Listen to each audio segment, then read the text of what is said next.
Alo, Trà Vinh xin chào các bạn. Hôm nay thì mình chia sẻ cái công thức bánh bò nướng nha. Mình dùng chảo hay là làm khuôn gì cũng ngon luôn, không có cần đến lò nướng.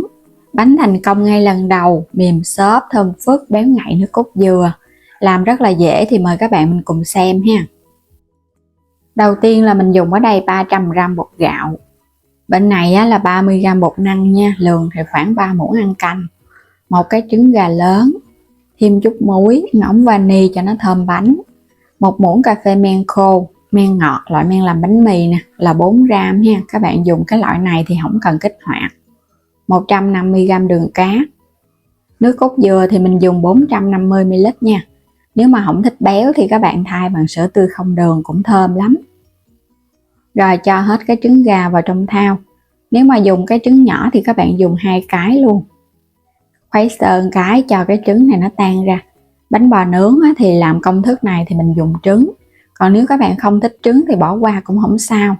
Tiếp theo là muối cho vô. Ngỗng vani để khử mùi tanh của trứng, cũng giúp cho bánh của mình nó thơm hơn. Rồi cho hết vô đây luôn. Khuấy đều lên.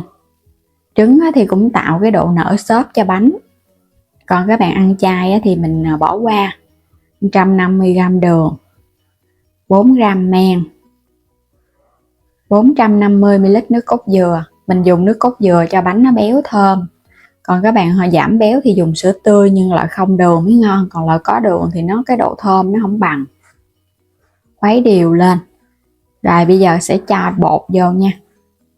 300g bột gạo, loại nào cũng được. 30g bột năng. Trộn thật đều, không có cần phải nhồi gì hết. Bánh bò xốp thì làm dễ lắm, không có cần phải động tay vào trong bột. Mình chỉ cần trộn cho thật là đều. Còn kỹ hơn thì mình lọc qua rây, chứ các bạn không cần phải nhồi. Còn bánh bò rễ tre là phải nhồi nó mới có rễ tre. Khuấy đều rồi nè, nhưng mà mình thấy nó cũng còn hơi lợn cợn. Sẽ lấy cái rây các bạn vớt nó lên rồi cái mình khuấy. Hoặc là cho vào bên cái thau khác, rây nó lại cũng được nha.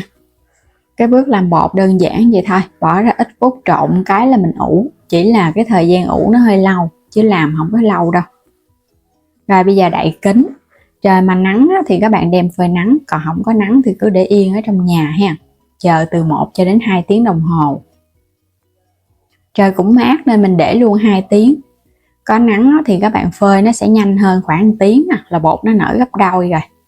Khi mà bột nó đã nở lên gấp đôi, các bạn khuấy đều lên thì thấy những cái bong bóng nhỏ nhỏ li ti ở bên trong bột nó xuất hiện nhiều.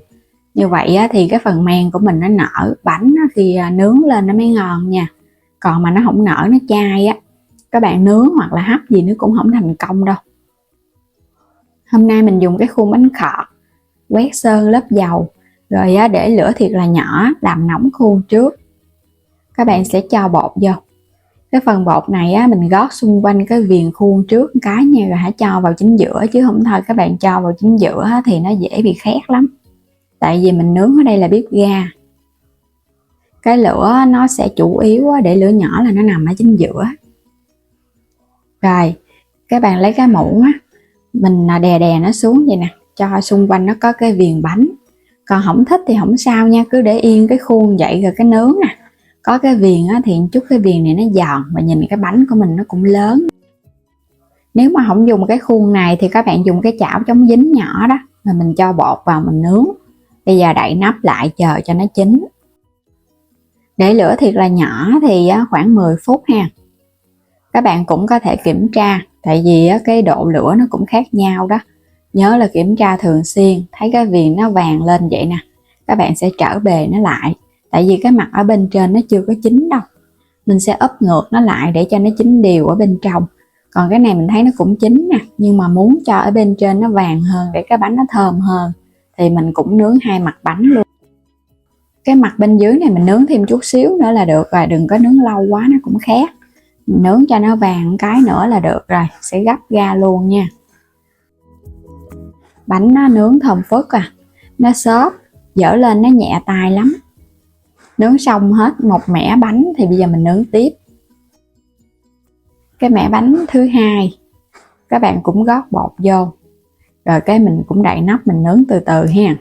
Cái phần bột á, mà mình để cho nó cái khuôn nó đầy thì cái bánh nó nở vung, còn các bạn để cho cái khuôn nó hơi lừng lừng á thì cái bánh nó nở không có được cao lắm. Bánh xốp ngon quá chừng luôn. Công thức này thì hấp hay là nướng gì cũng ngon nha, nhưng mà mình thấy những cái khuôn nhỏ nhỏ vậy là thấy cưng. Dù là nướng hay hấp gì á, cái bánh nhỏ nhỏ nó gọn, thời gian nó cũng nhanh. Cái này còn hơi trắng nên các bạn nướng tiếp nha, mình nướng hai mặt cho nó vàng thì nó mới ngon.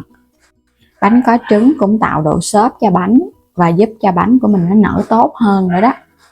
Hoặc là nếu không dùng trứng thì các bạn cũng có thể mình để không vậy bánh vẫn ngon luôn, không sao hết trơn ha.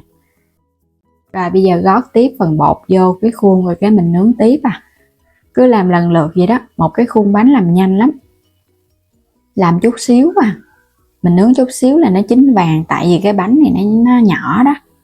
Còn làm bằng cái chảo thì các bạn nhớ để lửa thiệt là nhỏ, mình đậy nắp kín rồi cái mình nướng từ từ nha. Làm chảo hay làm khuôn gì cũng vậy, cũng phải đậy nắp và để lửa nhỏ bánh nó mới chín đều, chứ không thôi là ở bên trên nó sống nhưng mà ở dưới thì nó khét. Bánh nướng xong thì mình cứ lần lượt mình lấy nó ra thôi, lấy ra hết luôn, chỉ có một ít bột thôi mà các bạn đã ra được nguyên một cái mâm bánh lớn vậy nè. Bánh xốp ngon lắm, cái nào cũng thơm phức và ngon chứ không có bị chai gì hết á.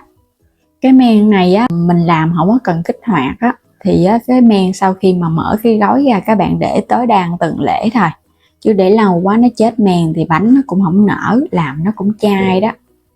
Bánh nở xốp cầm lên thì nó nhẹ, còn bánh chai các bạn nướng ra nó không nở mà cái bánh rất là nặng, nó nặng chịu chịu Đây cái bánh nào cũng thơm phức hết trơn ha. Bánh mà mình thấy có trứng thì nướng nó sẽ ngon hơn là hấp. Hấp thì nó không có cái độ thơm nướng nó có cái mùi thơm hơn. Còn mà hấp thì không cần trứng cũng ngon luôn nha. Bên trong xốp mềm nè, nó có rễ tre nhỏ nhỏ li ti. Chỉ cần mình khuấy bột thôi, không có cần động tay nhồi bột mà bánh vẫn có rễ tre li ti. Thơm phức ngon lắm các bạn. Độ ngọt mình cho cũng vừa ăn, không có bị quá đậm đà đâu, mà cũng không lạc nữa, vậy là nó vừa nè. Nếu mà các bạn làm lạc quá ăn nó cũng ngán, mà ngọt quá thì cũng không tốt.